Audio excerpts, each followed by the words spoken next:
R फुर R चुर R सोडलो र गेलो र. कारण पब्लिसिटी महत्वाची तिला. ती काय सोशल मीडिया ऍक्टर आहे. तिला पब्लिसिटी मग तिला काहीच समाज देणं घेणं नाही. हेनच आमचं वाटोळ केलं असं आम्ही कधीच म्हणणार नाही. आम्हीच वाटोळ केलेलं आहे. मातंग समाज शिकलेला नाही. मातंग समाज हा माझा अडाणी आहे.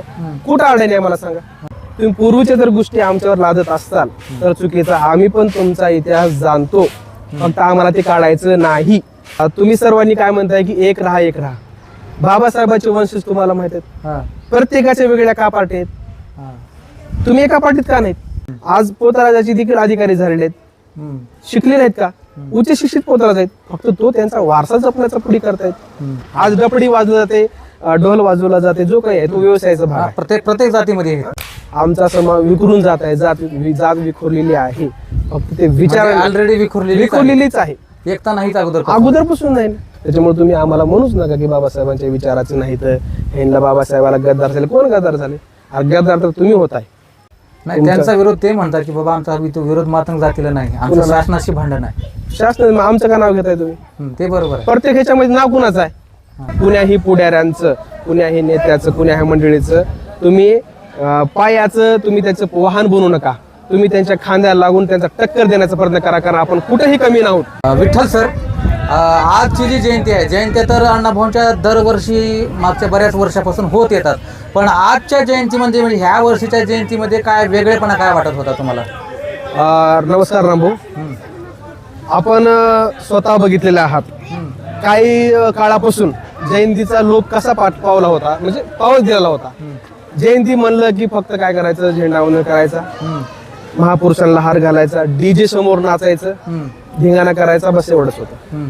पण या उपक्रमामध्ये असं दिसून आलेलं आहे की महिलांचा सहभाग, जास्तीत जास्त महिलांचा सहभाग कशा प्रकारे होईल, समाजामध्ये तरुणाईमध्ये कशी जागरूकता होईल, विद्यार्थ्यांचं मनोगत आणि त्याचबरोबर राजकीय नेत्यांसोबत गावातील सगळे समाजांची बांधिलकी जपण्याचा कार्यक्रम हा आजच्या जयंतीचा आमचा मूळ उद्देश आहे. जेणेकरून भविष्यामध्ये आम्हाला कसल्याच प्रकारची अडचण किंवा आम्ही एकटं पडू नये, एकटं वाटू नये. सगळ्याला वाटतंय की मातंग हा एक वेगळा झालेला ग्रुप आहे. पण आमच्या या आजच्या जयंतीचा एक उपक्रम होता की मातंग हा एकवटलेला आहे आणि सगळ्या समाज बांधवांना घेऊन चाललेला आहे. मग ह्या वेळेची जी जयंती होती पॉवरफुल होती असं थोडक्यात म्हणू आपण. नक्कीच. मग ह्या वेळची जयंती इतर जयंतीपेक्षा वेगळ्या असण्याचं कारण ह्याच्यामध्ये उपवर्गीकरणाचा काही रोल आहे का. नक्कीच. आता तुम्ही मागचं जे आमचं झालं होतं लातूरचं मोर्चा, लातूरच्या मोर्चाचा इतका प्रचंड प्रतिसाद बघून प्रत्येक मातंगाचं रक्त आता सळसळायला लागलं. कारण की त्याला वाटायला आपण आता थांबून जमणार नाही. आपण थांबलो की संपलो. त्याच्यामुळे प्रत्येकाला त्याची जाणीव झालेली आहे आणि त्याचा नक्कीच प्रभाव पडलेला आहे. 100% सगळं श्रेय हा उपवर्गीकरणाच्या विषयाला दे. समजा कधी कधी असं पण माझ्या डोक्यात विचार येतो की कदाचित हे फक्त उपवर्गीकरण जोपर्यंत आहे तोपर्यंत समाज एकवटेल. उपवर्गीकरण संपलं की नदी जशी ओसरून जाते तसं होईल का. नाही नक्की तसं काय होणार नाही. कारण उपवर्गीकरण जर मिळालं किंवा नाही मिळालं तर आपण नक्कीच त्याच्यामध्ये पुढाकार. कारण की उपवर्गीकरणाचा भाग काय आहे, मुलं शिकले पाहिजे तेव्हाच नोकरी लागते. बरोबर. उपवर्गीकरण भेटलं आणि ब मध्ये भेटलं विषय संपला असं नाही. त्याच्याने आपण थांबणार आहोत का. आपल्याला शिकून पुन्हा आणखी त्याच्यामध्ये त्या स्थानापर्यंत जायचं जेणेकरून कॉम्पिटिशन मध्ये आपण राहिलं पाहिजे. तेव्हाच आपण तिथे उपवर्गीकरणात टिकू. नाहीतर आपण मग हा मिळालं जिंदाबाद म्हणून आपण घरी बसलो की परत मग आपली जी खाल्ली जात आहे, समजा आपण ब वर्गीकरणात आलो किंवा अ वर्गीकरणात आलो, मग आपली खाल्ली जात आणखी पण त्याच्यामध्ये आपण आणखी डिवायडेशन मागा, आणखी उपवर्गीकरण, हे जमणार नाही. कुठतरी सरकारनं ज्या प्रकारे आपला न्याय दिला असेल तर त्याला न्यायासाठी आपण बी तत्पर पाहिजे, एवढं माझा उद्देश. तुम्ही आता डिवायडेशनचं काढलं म्हणून सहज माझ्या डोक्यात एक प्रश्न आला. समजा उपवर्गीकरण सरकारने केलं, अ ब क ड असं 4 गट केले किंवा 2 केले आणि समजा जसं क्रिकेटची मॅच असते भारत पाकिस्तान एकाच गटात, तसं समजा नवबौद्ध समाज बांधव, नवबौद्ध जात आणि मातंग जात एकाच जर गटात घातली तर पुन्हा मातंग समाज रडगाणं गाईल का की आमच्या सोबत नवबौद्ध आहेत, आम्ही त्यांची स्पर्धा करू शकत नाही, खूप पॉवरफुल आहेत ते, असं पुन्हा रडगाणं गाईल का उपवर्गीकरणाच्या नंतर. नक्कीच तसं होणारच आहे. कारण की तुम्हाला सांगतो, कारण की महाराष्ट्रामध्ये हे 2 जाती प्रमुख आहेत आणि लोकसंख्येने जास्त आहेत. बरोबर आहे. सरकार ही त्या बाजूचा विचार करेल. सरकार अ जातीमध्ये हा मोठा संख्या वर्ग आणि ब जातीमध्ये हा मोठा संख्येचा वर्ग, सरकार ही त्या गोष्टीचा विचार करेल. मला वाटतं शक्यच नाही की अ मध्येच दोन्ही समाज जाईल. कारण की हा समाज खूप मोठा आहे आणि सरकार त्याचं विश्लेषण समजा काही सरकारनं खेळी केली, काही आकडेवारी मांडली, काही असेल, दोन्हीही एकाच गटात टाकल्या तर मग त्यावेळेस नक्कीच एक रडगाणं पुन्हा चालू होणार आहे. पुन्हा कारण चालू काय होणार माहित आहे का, कारण की अगोदरच आपण त्या स्थितीमध्ये आहोत, परत आणखी त्याच्याच गेलो की आणखी तेच परत तेच होणार म्हणजे आहे. मातंग समाजाला पुढे स्पर्धक म्हणून नवबौद्ध समाज, ढोर चांभार समाज, भंगी समाज हे ज्या काही पुढारलेल्या जाती आहेत त्या नको आहेत त्यांच्या गटात. नाही नाही, कसं आहे माहित आहे का नको आहे ते मुळात लक्षात घ्या. आता भरपूर जण म्हणत आहेत मांग माझा शिकलेला नाही, अनाडी आहे, असा शब्द मुळीच नाही. मांग माझा शिकलेला आहे, स्वतः मी MSc BEd आहे. आता तुम्ही बी शिकलेले आहात, ग्रॅज्युएट आहात. जे कोणी माझे मित्र बरोबर ते ग्रॅज्युएट आहेत. फक्त एवढंच की मांग माझा दुबळा समाज आहे.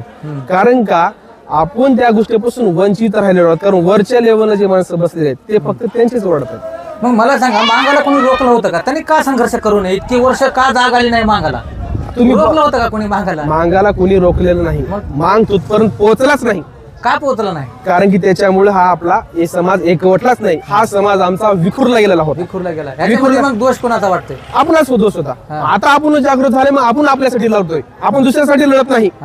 आपण जागृत झाल्यामुळे आपण आपल्यासाठी लढतोय. आम्हाला उपवर्गण पाहिजे, दुसऱ्याला देऊ नका, दुसऱ्याचं घ्या आम्ही असं म्हणत नाही. आमचं आम्हालाच द्या, आमच्या हक्कासाठी आम्हीच लढतो. अशा बऱ्याच जाती आहेत विठ्ठल सर की ज्या मातंगापेक्षाही मागास आहेत किंवा त्यांना अजिबात त्यांना सुद्धा माहित नाही अजून आरक्षणाचं. म्हणजे बिलकुल शिक्षण नाही त्यांच्या जातीमध्ये. एक सुद्धा आतापर्यंत एखादा आमदार नाही, खासदार नाही, PSI सुद्धा नाही, साधा नोकरदार नाहीत. मग अशा जातींचा जो आहे तशा जाती तुमच्या गटामध्ये, त्या गटामध्ये मातंग समाजाला समजा टाकलं तर मग त्या जातीवर मातंग समाज अन्याय करेल का? कारण त्याच्या पुढे आता पुढारलेला मातंग असणार आहे मागच्या जातीचा. त्यावेळेस तुमच्यामुळे इतरांना थोडंफार अन्याय होऊ शकतो. तुम्हाला एक सांगतो मी, आपल्या SC कास्टमध्ये 59 जाती येतात. मुळात तुमच्या बोली भाषेमध्ये किंवा तुमच्या ज्ञात असलेल्या 10 ते 12 जाती असतील. 15 आहेत. 15 असतील, चला ठीक आहे. 59 जाती तुम्हाला माहिती आहेत का? नाहीत, तेवढ्या नाहीत. कारण की ते कुठेतरी क्वचित 1-2% किंवा मग 1-2% असतील मुळात. पण आपल्या ह्या उपवर्गाला काय होईल माहित आहे का, अ आणि ब मध्ये समजा मातंग समाजाची जरी जातीमध्ये ते आल्या तर विशेषतः त्यांचं काय ते म्हणजे फ्रंटला येतील, पुढे येतील. कारण त्यांनाही समजून जाईल की अरे हा आपण ह्या गटामध्ये आलो आहोत आणि ह्यांच्या कॉम्पिटिशनला जाण्यासाठी आपण पण लढलं पाहिजे. कुठेतरी त्यांना पण नजरेत येईल. कारण की सर्वे करत असताना सगळ्या जातीचा विचार सरकार करणार आहे. आणि जी जात वंचितलेली आहे, मागासलेली आहे, त्यांना पण सांगण्यात आहे की तुमचा सर्वे का होतील, तुम्हाला ह्या गटात का टाकण्यात येत आहे. त्याच्यामुळे त्यांच्या पण डोक्यात प्रकाश पडेल. नक्कीच त्यांचा पण अगोदरच मागासलेला समाज आहे. ह्याच्यामुळे आणखी तो काय करेल माहित आहे का, तो पुढे येण्याचा प्रयत्न करेल. नाही पण मातंग समाज त्यांना जमू देईल का? मातंग जमू द्याचा विषय नाही. मातंग आणि कधीच मला सांगा, आता तुमची लढाई काय आहे मातंग समाजाची की बाबा आम्ही नवबौद्ध समाजासारख्या इतर जातींना फेस करून एखाद्या डिपार्टमेंटच्या जागेमध्ये आमचा तिथं नंबर लावू शकत नाही. कारण स्पर्धेमध्ये कोण आहेत? ह्या पुढारलेल्या जाती आहेत. ह्यांना तुम्हाला जर समजा नोकरी तिथं डिपार्टमेंटमध्ये मिळवायची असतील तर पुढे ह्या जाती आहेत, ह्या जातीला फेस करून त्याच्यापेक्षा तुम्हाला गुणवत्ता सिद्ध करावी लागेल, त्यावेळेस तुम्हाला पद मिळणार आहे. मग तुम्ही ज्या गटात उपवर्गीकरणामध्ये गेलात, तुमच्या मागच्या जाती आहेत ते रडगाणं असंच चालू राहणार आहे ना.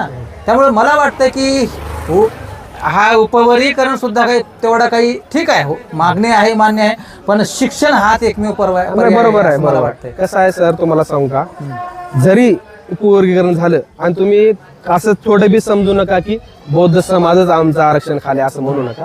कारण की त्याच्यामध्ये आम्ही पण गुन्हेगार आहोत, आम्ही पण जबाबदार आहोत. त्याच्यामुळे त्या समाजाला तुम्ही दोष देऊन त्यांच्या बाजूनेच त्या गोष्टी घडू नका की हेनच आमचं वाटोळ केलं असं आम्ही कधीच म्हणणार नाही. आम्हीच वाटोळ केलेलं आहे. आणि जरी नाही हा समजा दुसऱ्या जातीने जरी पुढे यायचं असेल तर ती स्वतःच जात पुढे येईल. आणि वर्गीकरणामुळे काय होईल, त्यांना संधी मिळेल. आणि मातंग समाजाने आतापर्यंत कोणावरही न्याय केला नाही. उलट त्यांनी आपला मोठा भाऊ म्हणून त्यांना आपण वर नेण्याचा प्रयत्न केला. आतापर्यंत बघा कोणती जात असू द्या, आपल्या वर्गीकरणामधली, आपल्या SC कास्टमधली सर्वांना त्यांनी प्राधान्य दिलेलं आहे. आज अण्णाभाऊ साठे यांची जयंती होती. अण्णाभाऊ साठे यांच्या जयंतीच्या निमित्तानं समाजामध्ये काही बदल तुम्हाला घडून आलेला दिसला काय? नक्कीच खूप बदल झालेला आहे. जी जयंती तुम्हाला सांगतो 1983 याला आमच्या काही समाज बांधवांनी सुरू केली होती, त्याच्यामध्ये त्यांनी म्हणले की 5 माणसं तिथं होते. आज तुम्हाला तिथं शेकडोनी माणसं दिसतात. हे शेकडोचे हजारो होतील, हजारोचे लाख होतील.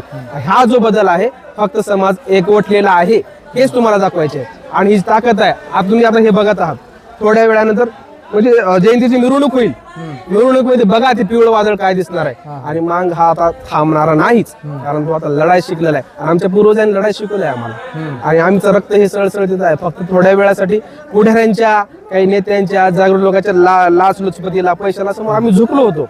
पण आता त्याची जाणीव झालेली आहे. आम्ही आता त्यांना काय करायचं, आता धिक्कार करून आता स्वतःच आमचं नेतृत्व खंबीर करायचं ठरवलं. विठ्ठल सर, मातंग समाज म्हणलं की बऱ्याच वेळेस मातंग समाजाला असं म्हटलं जातं की मातंग समाजाचं शिक्षण खूप कमी आहे, यावर तुमचं काय मत आहे? हा, खूप छान प्रश्न विचारलात रामभाऊ. तुम्हाला सांगतो, मी भरपूर नेत्यांच्या किंवा मग समाजकारणाच्या इंटरव्ह्यू बघितलेले आहेत, वाचलेले आहेत. त्यांचं प्रत्येकाचं रडकरण एकच आहे, मातंग समाज शिकलेला नाही. माझं सांगा, मातंग समाज हा माझा अडाणी आहे. कुठं अडाणी आहे मला सांगा? आज प्रत्येक जर आमचं तरुण बघितलं तर शिकलेला आहे. पोस्ट ग्रॅज्युएशन असेल, व्यावसायिक शिक्षण असेल, इंजिनिअरिंग असेल, मेडिकल असेल, प्रत्येक गोष्टीमध्ये शिकलेला आहे. फक्त विषय एवढाच आहे की आम्हाला ते स्थान गाठता आलं नाही. का गाठता आलं नाही? कारण त्याच्या बाजूचा इतिहास वेगळा. मग तुम्ही कधीच आपल्या समाजाला हा शिकलेला नाही हा म्हणून, माझं एक स्पष्ट मत आहे. बघा, शिकला, आज तुम्ही बघा 100 तरुण तुम्हाला दिसेल, प्रत्येक जण हा कमीत कमी मिनिमम HSC म्हणजे 12वी पास आहेच. तुम्ही त्यामध्ये शिकले अडाणी का म्हणू शकता? संबंध महाराष्ट्रातून जो सूर लावला जातो की मातंग समाजात शिक्षणाचं कमी प्रमाण आहे, हे मग चुकीचं आहे का? ते प्रमाण जे आहे ते पूर्वीचं प्रमाण आहे. जे तुम्ही अगोदर जे आमचे आजोबा असतील, पणजोबा असतील, ते प्रमाण आहे. आता काय आहे? आता परिस्थिती बदललेली आहे. आता आमचा समाज शिकलेला आहे, वेल एज्युकेटेड आहे. आता आमचा समाज लढाई शिकलेला आहे. लढाई शिकलेला असल्यामुळे एक सांगतो तुम्हाला मी, जे माणसं अडाणी म्हणून तुम्ही दाखवलेले असतात त्या माणसाचं कुणी गैरगरज करत नाही. हा, माणूस शिकलेला आहे आणि तुम्ही ह्यांच्या गोष्टी ऐकल्याच पाहिजेत म्हणल्यानंतरच ते माणसं पुढचे ऐकतात. ह्याच सरकारचं आपल्याच माणसाचं काय चुका लागली काय माहित आहे का? अडाणी समाज आहे, दुबळा आहे, ह्यांना काय समजत नाही, ह्यांच्या तुम्ही गोष्टी पदरात घ्या, ऐकून घ्या, असं नाही. माणूस वेल एज्युकेटेड आहे, शिकलेला आहे, आणि ह्यांच्या मान्यता तुम्ही मागलेच पाहिजेत, कारण की ह्यांचा तो हक्क आहे. हे जर तुम्ही जबाबदारीने मागाल तेव्हा सरकार कुठतरी ऐकेल. आता मातंग समाजाचे जेवढेही मोर्चे निघालेले आहेत आतापर्यंत, त्या मोर्चांचा दबाव शासनावर पडेल असं वाटतंय का? नक्कीच पडेल. लक्षात घ्या, सरकारवर कसल्याच प्रकारचा दबाव नाही, मुळात सध्या तरी नाही. फक्त काय उपवर्गीकरण करण्यासाठी तुम्ही शासनावर दबाव आणला पाहिजे ना, आणला पाहिजे. तुम्ही जर करा म्हणताय किंवा नाही जरी म्हणताय तर शासनाला तसं सांगितलं पाहिजे किंवा दिसलं पाहिजे शासनाला. एक गोष्ट लक्षात घ्या, सर्वोच्च न्यायालयाने काय म्हणले? अब गड वर्गीकरण झालं पाहिजे, कारण की जो कोणी वंचित घटक आहे त्याला न्याय मिळाला पाहिजे. देवेंद्र फडणवीसांनी काय म्हणलेलं आहे? न्यायालयातून काय केलेलं आहे? आम्हाला कोर्टाकडून आदेश आलेला आहे आणि तो पारित करण्यासाठी आम्हाला सर्वे केला पाहिजे. त्यांचा सर्वे चालू आहे. हा, कुठेतरी दुसरा समाज आक्रमक होतोय की उपवर्गीकरण नाही झालं पाहिजे, त्यासाठी आम्ही म्हणतोय की आमचं झालं पाहिजे. हा, त्यांनी थांबावं, आम्ही पण थांबू. त्यांच्यामुळे आम्हाला ही बाजू घ्यावं लागतं. लक्षात राहू द्या, महाराष्ट्र शासनानं हा निर्णय घेतलेला आहे उपवर्गीकरण करायचा, पण त्यासाठी दुसरे समाज विरोध करत आहेत म्हणून आम्ही त्यांना, तुम्हाला रस्त्यावर उतरायचं नव्हतं, त्यांच्यामुळे उतरावं लागले. अहो, उपवर्ग होऊ द्या ना, सर्वे होऊ द्या ना, तुम्ही का ते अडथळा? त्याच्यामध्ये त्यांनी उतरण्याचं कारण की बाबा शासनाच्या ज्या कोर्टाच्या ज्या गाईडलाईन्स आहेत, एम्पेरिकल डाटा असेल, प्रॉपर जी माहिती आहे ती सगळे जनतेसमोर मांडणं असेल, बदर समितीचा अहवाल अजून सुद्धा सार्वजनिक केलं नाही असं म्हटलं जाते, ह्याच्यामुळे ते लोक रस्त्यावर उतरलेत. बरोबर आहे ना, पारदर्शक व्यवहार होत नाही ह्याच्यामुळे उतरलेत असं त्यांचं म्हणणं आहे. त्यांचं म्हणणं, त्यांनी कधीच म्हणले नाहीत की उपवर्गीकरण करा, पण हे सर्वे करा. त्यांचं म्हणणं फक्त करू नका. तुम्हाला पारदर्शक व्यवहार पाहिजे का नाही, तुम्ही म्हणा ना. बरोबर आहे, सर्वे करा, हे सुद्धा महत्वाचं आहे. सर्वे करा सगळीकडे. हा, जर दिसत असेल तर तुम्ही द्या. बरोबर, तुम्ही चकच करू नका ही घटनेच्या विरोधात आहे, घटना बदल. हे काय तुमचा मुद्दा? घटना बदलताच येत नाही हे तुम्हालाही माहित आहे, कारण तुम्ही बाबासाहेब वाचलेला आहे, आम्ही पण त्यांचे अनुयायी आहे. लक्षात घ्या, काही एक मुद्दा लक्षात आला माझ्या, काही जे लोक आहेत बाबासाहेबांना त्यांच्या जातीचं केलेलं आहे. बाबासाहेब, मी आणखी सांगतो, बाबासाहेब त्यांच्या जातीचे नाहीत. बाबासाहेब हे भारत देशाचे आहेत. तुम्ही तुमच्या जातीचे करू नका. आणि आम्ही बाबासाहेबाला मानत नाही हे पण भरपूर जणांचे व्हिडिओ बघितलेत आहे. मी तुम्हाला विनंती आहे की बाबासाहेबांच्या विचारावरच आम्ही लिहिलो. जे शिक्षण मिळते आम्हाला बाबासाहेबांच्याच विचाराचं मिळते. त्याच्यामुळे तुम्ही आम्हाला म्हणूच नका की बाबासाहेबांच्या विचाराचं नाही, तर ह्यांना बाबासाहेबाला गद्दार झाले. कोण गद्दार झाले?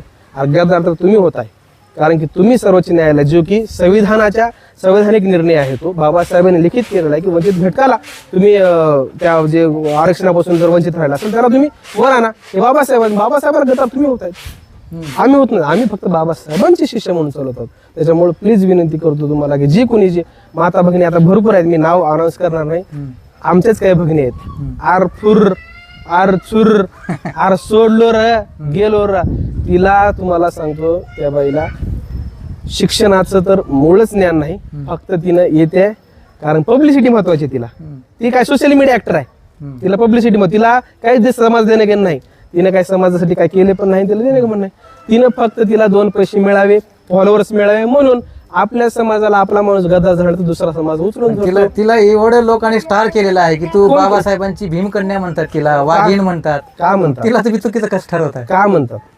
नाही, कारण का तिला खूप अभ्यास आहे असं म्हणतात. अभ्यास आहे का नाही? आम्हाला नाही का? मग आम्ही त्याच्यातून नाही का गेलेले? अभ्यास असतं तिने आज हे रील करत बसली असती का? काय तिचं एज्युकेशन काय विचारत का तुम्ही? नाही, कोण विचारलं का? फक्त तिनं काय सोशल मीडियावर तिला कोणीतरी फॉलोअर्स म्हणतात, बाई काय कर चल पुढे बाबासाहेबाचे विचार घेऊन चल. पण तिनं एक चूक बोलली की मातंग समाजाने बाबासाहेबाला गद्दार झाले, माझ्या बापाला गद्दार झाले, म्हणजे बाप तिचा पण बाप आमचा पण आहे. तिने स्वतःचा एकट्याचा बाप बनवून घेतला तिने. पण तिने विसरली आहे ह्या बाबासाहेबांची लेकरं हे 131 करोड जनता आहे.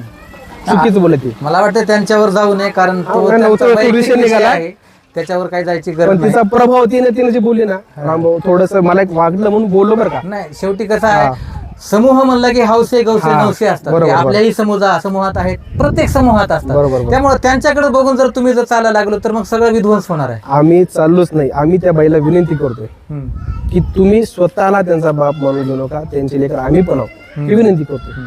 तुम्ही माझं म्हणून घेऊ नका. बापानं कधीच म्हणलं नाही की हे माझं आणि तुझं, तुम्ही म्हणायला लागलात हे माझं म्हणून. त्यांनी कधी म्हणलंय का हा माझा आहे तो तुझा आहे म्हणले का? आम्ही पण म्हणू नाही. आज आमच्या प्रत्येक जयंतीमध्ये बाबासाहेबांच्या फोटो लागू नमन होतं. नंतर अण्णाभाऊ साहेब. आता थोडा एक मला असा खोचक प्रश्न करावा असं वाटतो. मातंग समाज जो आज एवढा एकवटलाय, एवढा शेकडो म्हणजे कितीतरी वर्षापासून मागच्या, बरोबर, एक 25-30 वर्ष झाली असतील जयंती सुरू होऊन, किंवा 40 झाली असेल, किती असेल, एवढ्या वर्षापासून मागच्या प्रत्येक जयंतीमध्ये प्रत्येक नेता येतो, प्रत्येक समाज सुधारणा करणारे लोक येतात, समाजातले लोक जागृत होऊन सांगतात जयंतीमधून वर्षानुवर्षापासून की एक व्हा, मातंगांना एक व्हा, जागरूक व्हा. कधीच मातंग आतापर्यंत जागृत झालं नाही, पण या उपवर्गीकरणाच्या निमित्तानं भयानक पद्धतीनं मातंग समाज एकत्र आलेला आहे. ह्याच्यामध्ये जे कोणी मातंग समाजावर टीका केलेली आहेत त्याच्यामुळे एकत्र आलाय असं वाटतं. नक्कीच नक्कीच नक्कीच. आता काय असतं माहित आहे का, एक थोडक्यात शेजाऱ्याचं उदाहरण घ्या. शेजाऱ्याच्या घरातलं जर भांडं वाजलं, आवाज कुठे येतो? आपल्या घरापर्यंतच येतो. शेजारी काय चालू आहे म्हणलं तर आपल्या ते घरात चालतं. तसंच प्रकार आहे. त्यांनी मुद्दा उचलला, त्यांनी आमच्यावर दोष ठरवला म्हणून आम्ही त्या ठिकाणी पेटलो. कारण आमची ताकद कमी नाही, आमचा समाज पण एकवटलेला. आमचा समाज फक्त तुम्हाला आणि परत एकदा सांगतो, आमचा समाज फक्त दुबळा आहे, पण आमचा समाज अनाडी नाही. ताकद म्हणजे हे मला वाटतं चुकीच्या पद्धतीने चालू आहे आपण. कारण हे सगळं लढा आहे सर्वोच्च न्यायालय, बरोबर, जातीचा लढाच नाही ना. त्यांची ताकद म्हणणं वगैरे. मी काय म्हणतो तुम्हाला, आमची ताकद आम्हाला दाखवायची काहीच आवश्यक नव्हती. जर त्यांनी जर आम्हाला विरोध केला नसता तर तुम्ही सरळ मार्गाने चला. नाही, त्यांचा विरोध ते म्हणतात की बाबा आमचा विरोध मातंग जातीला नाही, आमचं शासनाशी भांडण आहे. शासन आमचं का नाव घेताय तुम्ही? ते बरोबर आहे. प्रत्येक ह्याच्यामध्ये नाव कुणाचं आहे? विरोध तर तुम्हाला शासनाचं करायचं. शासनाचं नाव घ्या ना, देवेंद्र फडणवीस घ्या, कोणी घ्या, जे काय प्रमुख आहे त्यांना. तुम्ही डायरेक्ट आमच्यावरच आक्रमक करताय स्टेजवरून डायरेक्ट. मग हा हे नाही असं केलं तसं केलं, हे काय? तुमची भाषा अगोदर बदला, करायचं का नाही? शासनाविरुद्ध करा. विषय निघाला म्हणून सांगतो, स्टेजवरून काही लोक म्हणतात की मागो तुम्ही पोतराज आहात, तुम्हाला गरज नाही, तुम्हाला काय म्हणजे पोतराज आहात तुम्ही, मागो वजडी मागो, मटण मागो, अशा प्रकारचे जे कॉमेंट करणार आहेत त्या लोकांना तुम्हाला काय सांगायचं? मला एवढंच सांगायचं आहे, जे कोणी हे आमच्या काय आहेत माहिती आहे का, आम्ही व्यवसाय जे आमचे पूर्वज करत होते ते आमचे पूर्वजांचे व्यवसाय, आमची पोटाची खळगी तिथून भरली गेली होती. त्या व्यवसायाला जर तुम्ही टार्गेट करत असाल तर ते चुकीचं आहे. आज आमचा पोतराज तेवढा राहिलाय का?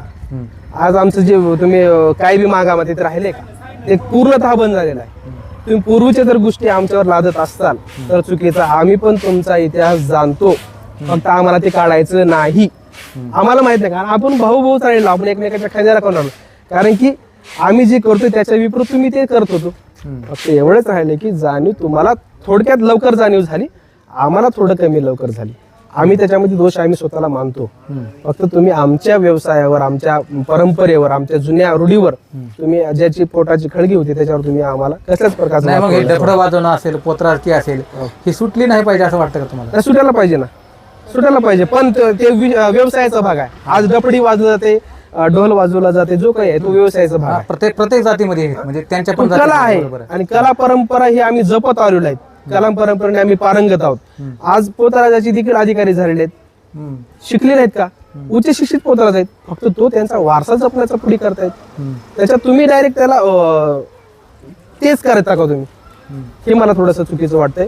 आज बँड पोलीस मध्ये देखील आमचे बँड पथकाचे किती पोलीस अधिकारी आहेत, पण ते काय अधिकारी नाहीत का, बली नाहीत का, ह्या गोष्टी आहेत. मला एवढं सांगायचं आहे की समाजाने जे कोणी आमच्यावर अन्याय करण्याचा प्रयत्न करत आहेत त्याला विनंती आहे की तुम्ही सरळ सर्वे होऊ द्या, बघू द्या कुठेतरी काय चुकते का, पाणी कुठं मुरते बघा. खरंच जर अन्याय होत असं तुम्ही आमच्या मोठे बंधू म्हणून लहान बंधूला तुम्ही हे करा, उचलण्याचा प्रयत्न करा. बस एवढंच म्हणणं आहे. आता मला एक दुसरा महत्वाचा प्रश्न विचारावा वाटतो की काही जण म्हणतात की उपवर्गीकरण केल्यामुळं जाती जाती मधली जी एकता आहे ती तुटणार आहे असं म्हणतात. जात म्हणलं, ह्या आता आपल्या शेकडो जाती आहेत आपल्या महाराष्ट्रामध्ये. जातीनं प्रत्येकाला वेगवेगळं वाटून घेतलेलं आहे. जात वेगळी अगोदर झालेली आहे. आता मला सांगा, आपल्या जातीनं प्रत्येकाने आपापला नेता वाटून घेतलेला आहे. ही जात वेगळी नाही का? आज प्रत्येक बघा काही विशिष्ट भागामध्ये बरं का, अहिल्या देवळकर म्हणले की धनगर समाजाने त्यांची जयंती काढावी, बाबासाहेब आंबेडकर म्हणले की बौद्धांनी महाराजांची जयंती काढावी, शिवाजी महाराज म्हणले की मराठ्यांनीच काढावी, बसवेश्वर म्हणले की धर्मांनीच जयंती काढावी. हे तुम्ही का गेलाय? ही जात अगोदरच वेगवेगळ्या स्वरूपामध्ये वाटली गेलेली आहे. फक्त तुम्हाला हे आता स्वरूप आणायचं आहे की आमचा समाज विखरून जात आहे, जात विखुरलेली आहे. फक्त ते विचार ऑलरेडी विखुरलेलीच आहे, एकता नाहीच अगोदरपासून नाही ना. तुम्हाला अगोदर तुम्ही मागच्या 20 वर्षाखाली जावा, 30 वर्षाखाली जावा, कोणत्या समाजाने कोणत्या समाजाला त्या जयंतीमध्ये किंवा त्या महापुरुषा जयंतीमध्ये सामील केले मला सांगा. तुम्ही बघत आलो, तुम्ही पण गाव पातळीवर असेल, शहरी पातळी, त्या विशिष्ट समाजाचीच माणसं त्या महापुरुषाला घेऊन जातात. म्हणजे जात अगोदरच असते, जात अगोदरच आहे. फक्त तुम्ही आता त्याला स्वरूप देताय. आता तुम्ही म्हणताय जात, तुम्ही आता काय करताय, जाती जातीमध्ये तेढ निर्माण होत आहे, पण तेढ अगोदरच आहे. फक्त ह्या गोष्टी तुम्हाला बोलायला काही विषय नाहीयेत. आता बघा, तुम्ही सर्वांनी काय म्हणताय की एक राहा एक राहा. बाबासाहेबांचे वंशज तुम्हाला माहित आहेत, प्रत्येकाच्या वेगळ्या का पार्टी आहेत, तुम्ही एका पार्टीत का नाहीत? बरोबर आहे, महत्वाचा मुद्दा आहे. छत्रपती शिवाजी महाराजांचे वंशज बघा, प्रत्येकाची वेगवेगळी पार्टी आहे. तुम्ही काय एकत्र नाहीत. प्रत्येक महापुरुषाचे वेगवेगळे वंशज आहेत, तुम्ही जे एकत्र नाही तर आम्हाला कुठे तुम्ही त्या भावना जाणीव सांगताय. बरोबर, म्हणजे त्यांनी अगोदर एक झाले. तुम्ही अगोदर एकत्र व्हा, मग तुमचा आदर्श आम्ही घेऊ. आम्ही तुमच्याकडेच बघून आम्ही शिकतोय. जेव्हा तुम्ही बदलशाल तेव्हा आम्ही बदलणार आहोत. महाराष्ट्रातल्या संपूर्ण मातंग समाजाला एक तुमचं एक नव तरुण म्हणून, एक सुशिक्षित शिकलेला वेल एज्युकेटेड तरुण म्हणून तुम्हाला काय सांगायचंय मातंग समाज? मी महाराष्ट्रातल्या सकल मातंग समाजाला एकच सांगणं आहे माझं, विशेष करून तरुणाला. कारण आपल्या वाडवडिलांनी केलं ते केलं, पण आपण आता आपल्या भविष्यासाठी एकच करायचं आहे, शिक्षण करायचं आहे, एकजूट व्हायचं आहे, संघर्ष करायचा आहे. जोपर्यंत आपण थांबलो की तिथं संपलो. आणि तुम्हाला सांगतो मी, कुण्याही पुढाऱ्यांचं, कुण्याही नेत्याचं, कुण्याही मंडळीचं तुम्ही पायाचं तुम्ही त्याचं वाहन बनवू नका. तुम्ही त्यांच्या खांद्याला लागून त्यांचा टक्कर देण्याचा प्रयत्न करा. कारण आपण कुठेही कमी नाहोत. कुठे आपलं मतदान आणि आपली एकजूटपणा त्यांना कधी ना कधी हरवणार आहे आणि त्यांनी आपल्यासमोर झुकले पाहिजे. एवढं मी सांगतो, मी आपण कधी बी हारायचं नाही. सर, या मुलाखतीच्या निमित्तानं बरंच काही तुम्हाला बोलता आलं आणि अण्णाभाऊ साठे जयंतीच्या निमित्तानं तुमच्याशी संवाद करता आला. चॅनलला विशेष म्हणजे तुम्ही वेळ काढलात आणि चॅनलला मुलाखत दिलात, त्याबद्दल चॅनलच्या वतीने मी आपले आभार व्यक्त करतो. नक्कीच RK सिरीज हे चॅनल आहे, खूप छान आहे. राम कमलजी इतक्या छान प्रकारे, विशेष म्हणजे त्यांनी उपवर्गीकरणाचा मुद्दा हा दोन्ही बाजूने मांडलेला आहे. त्रिबाजूने म्हणता येईल, कारण की मातंग समाज असेल, बौद्ध असेल, सरकारची बाजू देखील मांडलेली. त्रिकाल त्यांची बुद्धी चाललेली आहे आणि विशेष त्यांचं कौतुक करावं लागेल एकाही गटाचं त्यांनी. कारण खास जो मीडिया काय असतो माहिती आहे का, सरकारचा मुद्दा धरायचा, मग तोच सरकार उचलायचा. एखाद्या विशिष्ट समाजाचा विशेष त्यांनी कधीच एखाद्या समाजासाठी केलं, त्यांनी जे काय केले खऱ्यासाठी केलेलं आहे. RK सिरीज या चॅनलला सबस्क्राईब करा, लाईक करा आणि त्यांच्या येणाऱ्या भविष्याच्या व्हिडिओसाठी तुम्ही नक्कीच तत्पर राहा. कारण की त्यांचे वेगवेगळे व्हिडिओ आणि वेगवेगळ्या गोष्टी नेहमी तुम्हाला मार्गदर्शन करत राहतील. धन्यवाद मित्र आपण आत्ता ज्यांची मुलाखत पाहिली तो एक मातंग समाजामधला एक उच्च शिक्षित तरुण होता, वेल एज्युकेटेड ज्याला म्हणू आपण, तो तरुण होता. त्याचं म्हणणं जे काही होतं जयंतीच्या निमित्तानं आणि उपवर्गीकरणाच्या निमित्तानं आपण पाहिलं. मित्र, हा जर व्हिडिओ तुम्हाला आवडला असेल तर चॅनलला सबस्क्राईब करा, पेजला फॉलो करा. धन्यवाद.